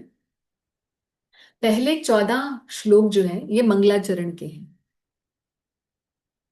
और इन्हीं 14 श्लोकों की एक्सप्लेनेशन फर्स्ट 7 चैप्टर्स ऑफ, हमने पिछली स्लाइड में देखा था, फर्स्ट 7 चैप्टर्स मंगलाचरण पे थे, राइट। तो ये पहले 7 अध्याय जो हैं are actually the expansion of these 14 shlokas of the first chapter. यानी कि कुछ कुछ श्लोकों के ऊपर, जो श्लोक नंबर 1 से 4 है, वो चैतन्य तत्व को डिस्क्राइब करता है, इसीलिए उसके ऊपर 4 अध्याय दिए गए हैं। 5वां चैप्टर जो आदि लीला में होगा वो नित्यानंद प्रभु के तत्व के बारे में है। 6th चैप्टर अद्वैत तत्व के बारे में, और 7वां चैप्टर पंच तत्व के बारे में। तो फर्स्ट 7 चैप्टर्स इस तरीके से पहले 7 अध्याय जो आदि लीला के हैं वो इन फर्स्ट चैप्टर के 14 श्लोकों का ही एक्सपेंशन है। उसके बाद श्लोक नंबर 15 से 19 में कृष्णदास कविराज गोस्वामी जी 3 डीटीज को प्रणाम करते हैं, जो हमारे गौड़े वैष्णव के 3 प्रिंसिपल डीटीज है, मदन मोहन, गोविंद जी और गोपीनाथ जी, राधा मदन मोहन, राधा गोविंद देव और राधा गोपीनाथ जी। फिर श्लोक नंबर 20 से, इसमें श्लोक नहीं है, प्यार है सीसी के अंदर, क्योंकि एक काव्य रूप में रचित रचना हो रखी है, बट हमें बोलने में हम श्लोक कन्वीनियंट रहता है। फिर 20 से 31 में ही appeals to the readers, Krishnadas Kaviraj Goswami बताते हैं कुछ कुछ बेनेडिक्ट, कुछ आशीर्वाद भी देते हैं रीडर्स को चैतन्य चरितामृत की। और फिर श्लोक नंबर 80, अच्छा बीच में कहीं वो हो गया है, आगे डिटेल्स 32 से लेकर आगे डिस्क्रिप्शन जो आती है, वहां पे भगवान के जो 6 प्रकार से भगवान अपने आप को प्रकट करते हैं भक्त के रूप में, स्वरूप के रूप में, जो अभी हमने मंगलाचरण हमने भी किया तो उसमें था पंचतत्वात्मकम कृष्णम भक्त रूप स्वरूपकम भक्त अवतारम भक्ताख्यम नमामि भक्ति शक्तिकम, इसका डिस्क्रिप्शन आता है। और उसके बाद किस किस प्रकार के भगवान के इनकारनेशंस होते हैं उसके बारे में आता है। भगवान किस प्रकार के जो गुरुज होते हैं, शिक्षा गुरु और दीक्षा गुरु, 2 प्रकार के जो प्रमुख गुरु होते हैं उनका डिस्क्रिप्शन आता है। फिर उसके बाद अंत में श्लोक नंबर 84 से 104 में महाप्रभु और नित्यानंद प्रभु के बारे में ग्लोरीज उनकी बोली जाती है। और इस प्रकार से आदि लीला का फर्स्ट चैप्टर है। तो आदि लीला का जो फर्स्ट चैप्टर है और ये जो आगे आने वाले 7 अध्याय हैं वो केवल और केवल तत्व की ही चर्चा करेंगे, इसमें अभी रस की कोई चर्चा होगी नहीं। जो चैतन्य तत्व, नित्यानंद तत्व, अद्वैत तत्व और पंच बाकी जो गदाधर प्रभु और श्रीवास प्रभु रह जाएंगे, तो उनकी जो डिस्क्रिप्शन है वो चैप्टर 7 में होगी। तो इस प्रकार से है। अभी मुझे लगता है कि एक चैप्टर को शुरू करने से पहले, क्योंकि हम चैप्टर में चले जाएंगे तो फिर वो हमारा रह जाएगा, एक इम्पॉर्टेंट चीज जो मैं बताना चाह रही थी वो ये है कि कैसे, जैसे हमने बताया कि जब तक हमें ये नहीं पता होगा कि कौन कौन से कैरेक्टर्स महाप्रभु की लीला में, कृष्ण लीला के कौन से कैरेक्टर्स किस रूप में आए, तब तक हम महाप्रभु की लीला से बहुत ज्यादा रिलेट नहीं कर पाएंगे, क्योंकि हमारे लिए नई सी प्रतीत होगी। मगर जब हमें कैरेक्टर्स पता होंगे तो हमारे को ये इसमें दिक्कत नहीं होगी। दूसरी बात ये है कि चैतन्य चरितामृत की क्लास वही लोग समझ पाएंगे जिनको जो इस्कॉन में कुछ समय से एटलीस्ट हैं और जो चैंटिंग करते हैं और भक्तों के संग में हैं। अगर बिल्कुल नए भक्त जो है, जो अभी अभी ज्वाइन किए हैं, तो उनको सीसी समझ नहीं आएगी। उनके क्वेश्चंस जो होंगे वो पहली बात तो महाप्रभु के इनकारनेशन पे ही क्वेश्चन आ जाएगा कि हम कैसे माने कि महाप्रभु श्री कृष्ण ही हैं। तो अगर आपके मन में ऐसे प्रश्न हैं तो मेरी सलाह ये होगी कि अभी आप इस क्लास को फॉर द टाइम बिंग नहीं ज्वाइन करें, क्योंकि आपकी बढ़ोतरी से ज्यादा आपके आप नीचे ही चले जाएंगे भक्ति में। अपराध होने का चांस हो जाता है ऐसे में, क्योंकि ये श्रद्धावान व्यक्तियों का ही विषय है केवल। जिसकी श्रद्धा परिपक्व नहीं है महाप्रभु के स्वरूप में, उसके लिए चैतन्य चरितामृत ग्रंथ नहीं है। तो उसके लिए क्या ग्रंथ है? उसके लिए यही सही है कि वो भगवत गीता और भागवतम में भगवान की भगवत्ता को पढ़े। राधा तत्व और चैतन्य तत्व को समझने के लिए बहुत जरूरी है कि या तो आपने भागवत सुनी हो, पढ़ी हो, और भगवान की भगवत्ता का पूरी तरीके से आपको वो रच बस गई हो आपके अंदर। नहीं तो अच्छे अच्छे लोग ये क्वेश्चन कर देते हैं, डिवोटीज भी, कि माता जी कई बार तो ना ऐसा लगता है कि महाप्रभु की लीलाओं में, सब लोग बोलते हैं कि महाप्रभु की लीला में ये जो थे ना, वो ये महाप्रभु की लीला में ऐसे हैं, तो ऐसा लगता है मेडअप है। आपने सुना है किसी को ऐसा बोलते हुए? हाँ, या किसी ने, किसी डिवोटी ने ऐसी फीलिंग जाहिर की हो कि बोलते हैं कि भाई ये तो Mayapur is not different from Vrindavan, मगर वृंदावन में तो अलग ही रस दिखाई देता है, मायापुर में अलग ही रस दिखाई देता है। और बोलते हैं कि श्रीमती राधा रानी और श्री कृष्ण का कंबाइंड इनकारनेशन महाप्रभु हैं। मगर फिर ये भी बोलते हैं कि राधा रानी, फिर अब राधा रानी किस रूप में आएंगी फिर? राधा रानी भी तो आई होंगी ना। तो राधा रानी श्री कृष्ण के, और श्री कृष्ण ने स्वरूप और जो क्या कहते हैं अंग कांति और जो मूड है वो तो राधा रानी का ले लिया, मगर अब राधा रानी भी तो आएंगी। जब श्री कृष्ण का इनकारनेशन होता है तो राधा रानी आती है। अब महाप्रभु के इनकारनेशन में राधा रानी कैसे आती है? गदाधर प्रभु के स्वरूप में आती हैं। मगर वहां पे वो स्वामिनी का रूप नहीं लेती। उनका मूड क्या होता है? उनका मूड होता है रुक्मिणी जी वाला, एज अ सर्वेंट टू, एक पत्नी का जो भाव होता है वैसा लेके आती है। रुक्मिणी जी का एक भाव क्या है? Complete surrender to her husband, वैसा भाव है। तो ये गद्दाधर प्रभु का स्वभाव होता है। जो वहां पे भाव था वही भाव यहाँ पे कैरी होता है। और नारद जी, हमें तो लगता ही नहीं कि नारद जी श्रीवास प्रभु के रूप में आ रहे हैं, क्योंकि नारद जी तो हमेशा श्री कृष्ण से हम उम्र दिखाए जाते हैं हर लीला में। मगर यहाँ पर तो श्रीवास प्रभु तो बहुत ओल्ड हैं। और शिव जी को हम कैसे माने कि ये सदाशिव जी जो हैं वो अद्वैताचार्य के रूप में, महाविष्णु और सदाशिव जी का कंबाइंड इनकारनेशन अद्वैताचार्य के रूप में है। तो लोगों को डाइजेस्ट नहीं हो पाता। अगर आप उनमें से एक हैं तो सीसी अभी आपके लिए बिल्कुल भी नहीं है। Please don't even attempt to read it और हियर इट।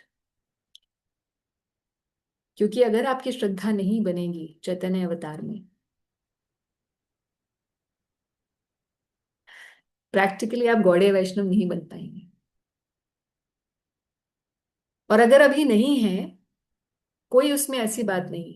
या तो विश्वास से, पूर्ण विश्वास और श्रद्धा से समझ जाइए और जो मिल रहा है उसको एब्जॉर्ब करिए विदाउट क्वेश्चन, या फिर रुक जाइए, मत पढ़िए। या तो श्रद्धा हो, ज्ञान ना हो तभी भी चलेगा, ज्ञान तो मिल जाएगा।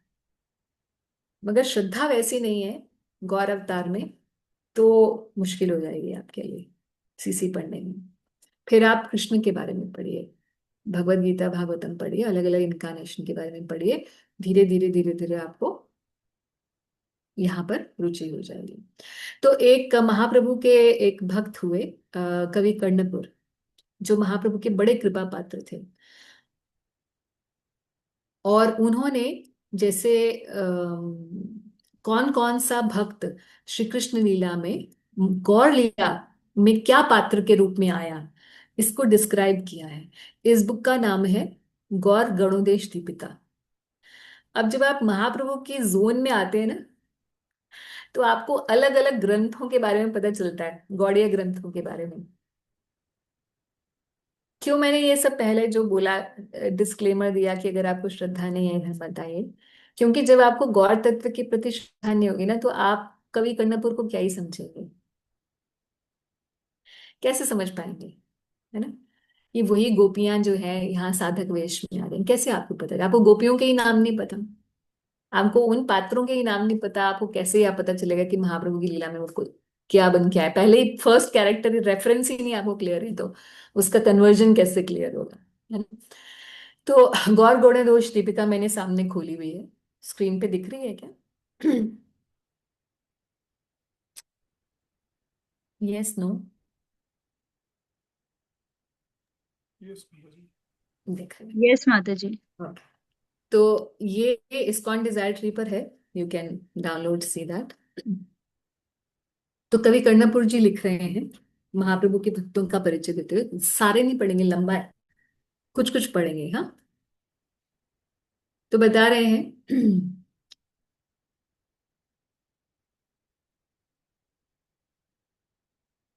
according to their individual sentiments of ecstatic love for Krishna, the various eternal devotees of the Lord assumed various roles in the Lord's pastime in Vraj.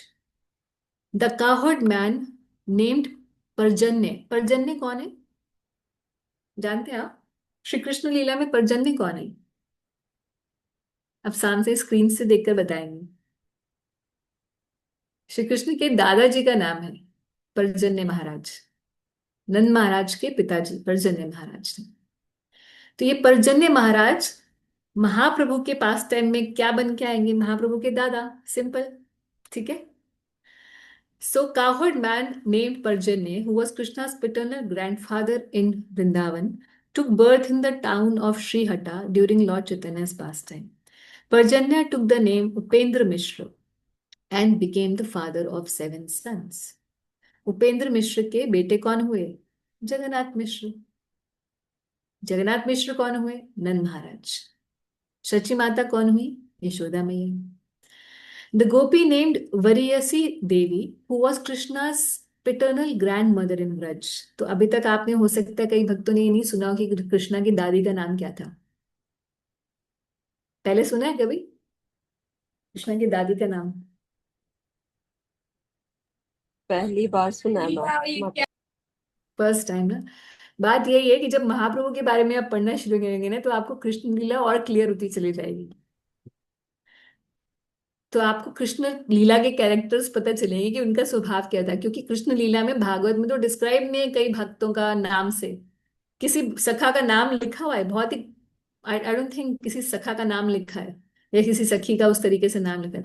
One Gopi said this, one सखा said this, नाम किसी के नहीं लिखे हुए। मगर जब आप यहाँ आएंगे ना, तो आपको सब कैरेक्टर्स के नाम, सारी पोल खुल जाएगी गौर लीला में, कृष्ण लीला की। The gopi named Variyasi Devi, who was Krishna's paternal grandmother in Vraj, appeared as Kamalavati Devi during Sri Chaitanya's advent. Srimati Yashoda Devi and Vraj King Nanda, who has been like two great oceans of nectar of love for Krishna during the Lord's pastime in Vrindavan, appeared as Srimati Sachi Devi and Sri Jagannath Prabhu. ठीक है? Of this there is no doubt. अच्छा, some devotees say that two demigods, Aditi and Kashyap, who incarnated as Kaushalya and Dashrath, Vrishni and Sutapa, and also as Devaki and Vasudev, the parents of Balaram and Krishna, also entered the body of Sachi Devi and Jagannath. These devotees said that if this was not so, then it would have not been possible for Balaram to take birth as their sons Vishwarup. क्या मतलब हुआ इसका?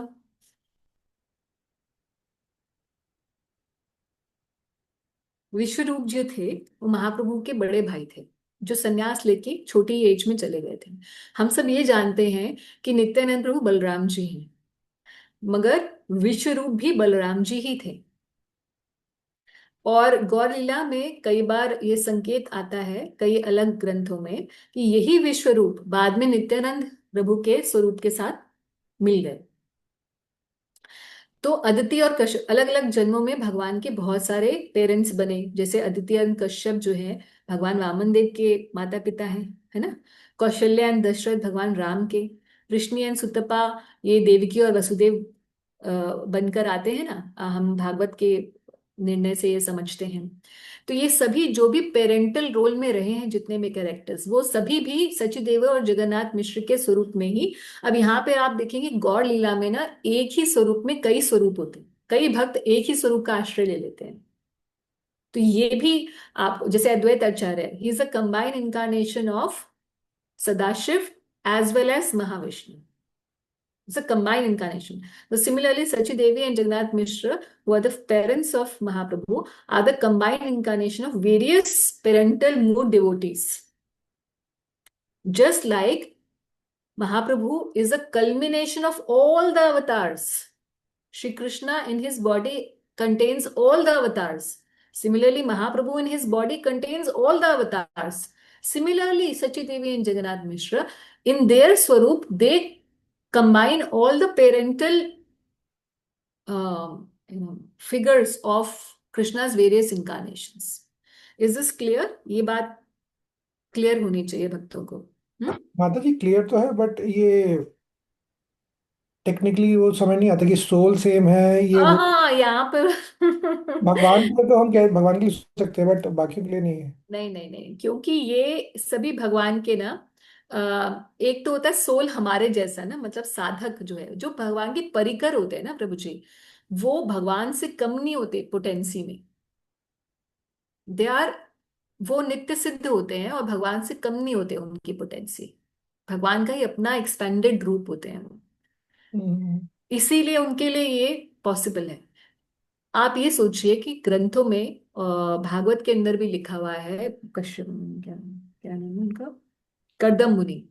कर्दम मुनि और देवहूति जी के जब past time third canto में आता है, तो हम्म, कर्दम जी ने अपने 9 योग शक्ति से 9 स्वरूप प्रकट कर दिए। बताया जाता है कि योगी जब सिद्ध होता है तो कम एक जगह पे 9 जगहों पे एक ही बार में हो सकता है एक्सपेंशन। एक नॉर्मल लिविंग एंटिटी ऐसा कर सकती है, hmm, what to speak of these people, okay. है ना। तो इसीलिए जो है ये पॉसिबल है, कंप्लीटली पॉसिबल है। यस। अच्छा, द सेम पूर्णमासी, पूर्णमासी आप जानते हैं कौन है पूर्णमासी? ब्रज में सबकी, सबके द्वारा सेवित पूर्णमासी। पूर्णमासी who greatly pleased Lord Govinda in Braj appeared in Lord Chaitanya's pastime as Sri Govind Acharya. Ambika the nurse who fed Krishna with her own breast milk in Braj. तो जो धाई माँ होती है ना, धाई माँ बोलते हैं ब्रज में, अंबिका जी भगवान की धाई माँ है। और हमें तो पता नहीं है, हमने तो कहीं उसमें भागवत में पढ़ा नहीं है। Appear during Mahaprabhu's pastimes as Malini Devi the wife of Shrivas Pandit. तो और श्रीवास पंडित कौन है? नारद मुनि, है ना। श्रीवास पंडित नारद मुनि का है, स्वरूप है। और अंबिका जी जो उनकी, जो अंबिका जी थी, वो मालिनी देवी श्रीवास पंडित की वाइफ के रूप में इनकारनेट होती हैं। तो ऐसे बहुत बहुत परिचय देते हैं। और आगे हम लोग फिर बता दें, लक्ष्मी प्रिया विष्णु प्रिया जो महाप्रभु की वाइफ्स थी, वो कौन है, इस तरीके से बता दे। It's very interesting book, seriously. मतलब I can just keep reading whole night, ये कौन कौन था बट मेन मेन पढ़ते हैं। श्रीमती विष्णु प्रिया जो महाप्रभु की 2 पत्नियां रही, लक्ष्मी प्रिया जी और विष्णु प्रिया जी। तो Vishnu Priya ji is the incarnation of Bhudevi Mahaprabhu की लीला में। तो भूदेवी विष्णु प्रिया देवी बनकर आई। और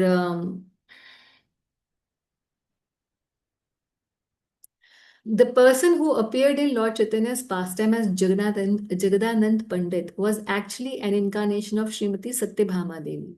What devotees can what devotees can say otherwise? मतलब कि ये बात सत्य है कि सत्यभामा देवी ही जगदानंद पंडित के रूप में आई महाप्रभु के इनकारनेशन में। तो सत्यभामा देवी जी का क्या स्वभाव है एज अ वाइफ? क्या स्वभाव है श्री कृष्ण के साथ? कि वो गुस्सा। हमेशा डोमिनेटिंग वाइफ बना है ना उनका, ये तुम्हें तो मैं नारद जी को दान में दे दूंगी, राइट। हम्म, और एक उसके लिए कैसे ले आए, मेरे को पूरा पारिजात का ट्री चाहिए, चलो स्वर्ग लेने के लिए, right. Hmm, dominating and kind of wife. बिल्कुल वैसा ही स्वभाव जगदानंद पंडित का महाप्रभु के साथ था। जगन्नाथपुरी में रहते थे, ये खाया क्यों नहीं तुमने, कुछ खा क्यों नहीं रहे हो? तो महाप्रभु को ऐसे ही डांटते थे जैसे वो वाइफ और हस्बैंड वाली डीलिंग। तो आप जब पढ़ेंगे आगे सीसी में तो आपको बहुत रेलिश होगा। तो आप देखेंगे सेम लीला जैसे कि रिपीट हो रही है वैसे ही। संदीपनी मुनि जो हम जानते हैं श्री कृष्ण के गुरु थे, संदीपनी मुनि तो महाप्रभु में केशव, महाप्रभु के इनकारनेशन में केशव भारती के रूप में आए। तो केशव भारती कौन थे? जिनसे महाप्रभु जी ने संन्यास ग्रहण किया था केशव भारती जी से। तो ऐसे कुछ कुछ एग्जाम्पल हैं। हाँ, राधा रानी के पिताजी महाराज वृषभानु जी, वो किस रूप में आए? पुंडरीक विद्यानिधि के रूप में। तो आप जानते हैं वो पास टाइम आएगा पुंडरीक विद्यानिधि जी का, जिसमें वो 5 बातें हैं, भक्तों ने सुना हुआ है पास टाइम। और है ना। तो उस समय गदाधर प्रभु जो कि स्वयं राधा रानी है, वो डाउट करती हैं, गदाधर प्रभु को डाउट होता है इनके ये कैसे भक्त हैं, फिर जाके इन्हीं से ही दीक्षा लेते हैं, पुंडरीक विद्यानिधि से, यानी कि अपने पिताजी से ही। समझे आप? Why Gadadhar Prabhu is taking initiation from Pundarik Vidyanidhi? Because it is none other than Radha Rani and her father Vrishabhanu Maharaj. So इस तरीके से आपको समझ में आ रहा है कि इधर की लीला के कैरेक्टर ही इधर की लीला में है, साधक वेश में है, मगर उनका जो डायनेमिक्स है रिलेशनशिप का वो सेम माता जी, दिस इज रोल कास्टिंग कौन करता है? है। रोल कास्टिंग है जैसे, ये बिल्कुल एक ये कौन अरे करता भगवान के लिए, इसी को तो लीला कहते हैं। लीला का मतलब क्या है? It's his play. नहीं, ये बेसिकली वही, मतलब उसका रोल यहाँ, उसका रोल यहाँ, ये भी कोई मतलब कोई ये करता हो? कृष्णा की, हाँ, ये कृष्णा योग माया शक्ति डज दिस। इनफैक्ट इसकी शुरुआत में ही लिखा हुआ है कि कृष्ण की जो योग माया शक्ति है, इस ग्रंथ के शुरुआत में ही, if I can figure out that that श्लोक।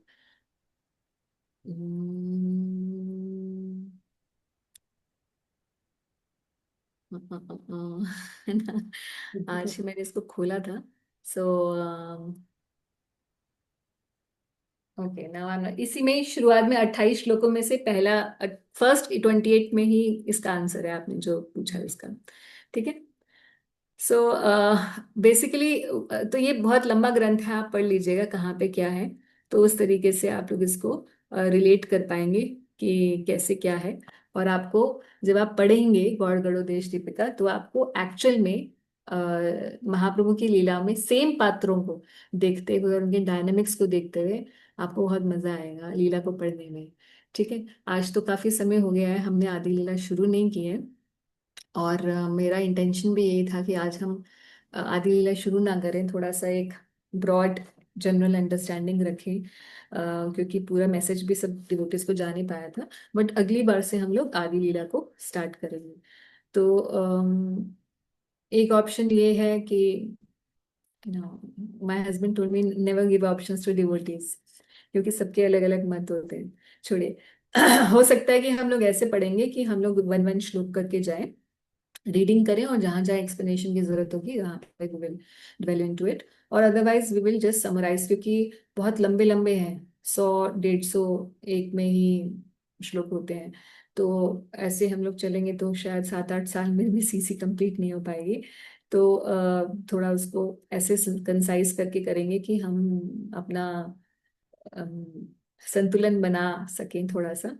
नहीं तो इतना लंबा टाइम लगेगा। अगर आदि लीला के साथ जो पहले वाले अध्याय हैं चित्तन ट्री तक जाते जाते ही हमें ऐसे लगेगा कि यार सीसी क्यों ही शुरू कर दी, भागवत में ही हम अच्छे थे, तो वैसी फीलिंग नहीं आनी चाहिए।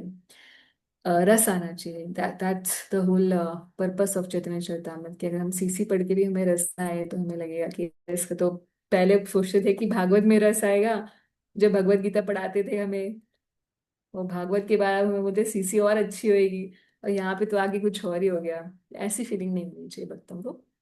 They should definitely feel the nectar, because Chaitanya Charitamrita actually very nectarean, very very nectarean ग्रंथ। बट पहले उसकी जो भूमिका है उसको थोड़ा सा हमें धैर्य से सुनना पड़ेगा। ठीक है। तो अगली बार हम लोग करेंगे। किसी का कोई क्वेश्चन है अभी तक की रीडिंग में? Otherwise just close for today. माता जी, इसमें देवकी माता का क्या रोल था चैतन्य चरितमृत में? हाँ, देवकी जी जो है, और हमने बताया ना कि जितनी भी जो माताएं रही भगवान की, चाहे कृष्णी माँ कृष्णी थी, या अदिति थी, या यशोदा मैया थी, ये सभी के सभी जो है सच्ची माता के स्वरूप में ही सम्मिलित हैं। ठीक है माता जी। जी। और सभी जो पेरेंट फादर फिगर्स थे वो जगन्नाथ मिश्र प्रभु के स्वरूप में। महाराज जी, एक छोटा सा पॉइंट है, जैसे आप बता रहे हैं कि हम राधा रानी को as a Chaitanya Mahaprabhu as a devotee आए, तो एज ए, मतलब एज ए ब्रज की देवी की रूप में ना करके अभी एज ए चैतन्य महाप्रभु ही करते हैं। तो जो बाकी संप्रदाय हैं जो एज ए राधा रानी को एज ए ब्रज स्वामिनी के रूप में स्वामिनी के रूप में देखते हैं, तो they are also progressing well, but we have extra advantage. But want to see like they are doing also nicely. हाँ, they are So doing nicely, मगर उसमें दिक्कत ये होती है प्रभु जी कि अगर मुझे राधा रानी के ही exam, if I want to be something, then I will always look for the best example hmm of doing that. Hmm तो अगर मुझे बेस्ट एग्जाम्पल ढूंढना है, I want to become a devotee of Krishna, I want to have the best example of Krishna, hmm Krishna's devotee, hmm. उनके then संप्रदाय में कुछ कुछ ऐसे डिवोटीज हैं उनके जो वो एग्जाम्पल हो जाते हैं। हाँ, जैसे हम अगर बोलेंगे हम तो प्रभुपाद जी के एग्जाम्पल से ही अच्छे बन बन जाएंगे। हम्म मगर महाप्रभु के एग्जाम्पल में स्पेशल बात पता है क्या है? हम्म विप्रलम्भ भाव। हम्म क्योंकि विप्रलम्भ भाव में रहकर भगवान को कैसे पाना है, ये बहुत शॉर्टकट विधि है पाने की। मैंने शायद पिछले किस क्लास में, मधुरे कादम्बनी की क्लास, लास्ट क्लास में मैंने ये बात बताई थी, हमने डिस्कशन किया था। आप थे? नहीं माता जी मैं था नहीं बट मुझे पता हाँ अच्छा, क्या कहते हैं। तो बात यही है प्रभु जी कि एक्चुअली भगवान से जब हमें कोई चीज मिल जाती है ना, हम्म तो हमें उसकी इतनी, उसके लिए आतुरता नहीं होती, मगर जो चीज हमें नहीं मिलती है उसके लिए हमें बहुत आतुरता होती है। ये एक यूनिवर्सल फैक्ट है। हम्म तो इसीलिए जो विप्रलम्भ भाव है, हम्म उसमें भगवान के से मिलने की इतनी जो आतुरता होती है, वो जीवात्मा को जितनी जल्दी शुद्ध करती है वो आतुरता, हम्म और जितना ज्यादा वो भगवान को खींच पाती है वो आतुरता, वो मिलन का रस नहीं कर सकता। बाकी संप्रदायों में मिलन के रस पे फोकस है। जैसे जैसे मैंने बताया था, लेट्स से आजकल बहुत ज्यादा फेमस है राधा वल्लभ संप्रदाय, ठीक है? उसी का ही रेफरेंस शायद पूछा जा रहा है। एनीवेज, तो I don't want to name, but आजकल लोग वीडियोस बहुत देखते हैं ना, इसलिए बोलना ही पड़ता है। तो उसमें क्या है कि वो विप्रलम्भ भाव को बिल्कुल भी नहीं अप्रिसिएशन है उसमें। There is no tolerance for vipralambha bhava, so much so that they don't even chant the Gopi Geet of the Raas Panchadhyaya, not out of disrespect, absolutely not, it is their version, because they think that कि हम उस श्री कृष्ण और राधा रानी की उपासना करते हैं जो स्वयं हमेशा मिले हुए हैं, हमेशा नित्य निकुंज में हैं। राधा रानी को कभी यावत या अपने घर जाने की आवश्यकता नहीं है, श्री कृष्ण भी यशोदा मैया को भूल गए हैं, दोनों बस यही निकुंज में बैठे रहते हैं। तो उनकी लीला जो है, अब उनकी लीला क्या है, क्योंकि वो इसी स्वरूप की उपासना कर रहे हैं जिसमें मिलन ही है, विप्रलम्भ है ही नहीं। तो इसीलिए वो गोपी गीत नहीं गाते, क्योंकि वो उनके मूड से मैच नहीं करता, उनके संप्रदाय के मूड से। हमारे संप्रदाय में राधा रानी यावत भी जाती हैं, Radha Rani is married to some so called person, Abhimanyu also, ठीक है? हमारा उन बाकी संप्रदायों के अंदर कौन सा मूड है? स्वकीय है, परकीय है ही नहीं। Radha Rani is married to Krishna. हमारा संप्रदाय में परकीय रस है। परकीय रस में क्या स्पेशलिटी होगी कि if she is at her in laws place, only thing she is thinking is how can I just quickly run to Krishna. She is feeling that intense separation from Krishna, and Krishna is feeling that separation from Radharani. That's why when they meet, their union brings ultimate, even more joy.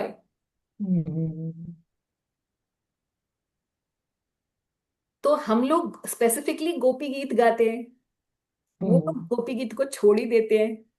आप समझ रहे हैं? Yes मतलब हमारे संप्रदाय में फिर हम ये क्यों करते हैं? हमें तो अच्छा है भाई, हम तो मिलना ही चाहते हैं भगवान से, अच्छा ही होगा जब राधा रानी और कृष्णा मिले। तो मंजरियों का काम ही यही है, to arrange for the meetings of Radha Krishna. If we will think that Radha Krishna तो मिले ही हुए हैं, तो फिर हमारा मंजरियों का तो रोल ही खत्म हो गया। यस यस, तो हमारी सेवा ही नहीं रही, हमारी जरूरत ही नहीं है। और वो You सारे understand? आचार्य मतलब मंजरीज हैं मोस्टली। हाँ, सो बहुत सारे इसमें ये तो रस तत्व में जाके बहुत सारे इंट्रिकेसीज हो जाती हैं actually. Yes very very nice point मतलब थैंक यू हाँ very nice point you explain. हाँ, एक्चुअली भी है। तो यहाँ सब चीजें अगर हम ये नहीं सीख समझेंगे ना, तो फिर हम तो क्या मतलब सीसी में आते कि प्रैक्टिकल डेमोन्स्ट्रेशन ऑफ आपको जो नेक्टर डिवोशन हमने की थी ना पीछे वाले अध्याय कि Yes, कौन ma'am. सा रस है और कौन सा सामग्री शब्द यूज होता था ना, आपने ही पूछा था उस समय, मुझे याद है माता जी, सामग्री ऐसे लग रहा है कि अलग अलग सामग्री रस की, Yes. ये सब अलग अलग सामग्रियां हैं रस की।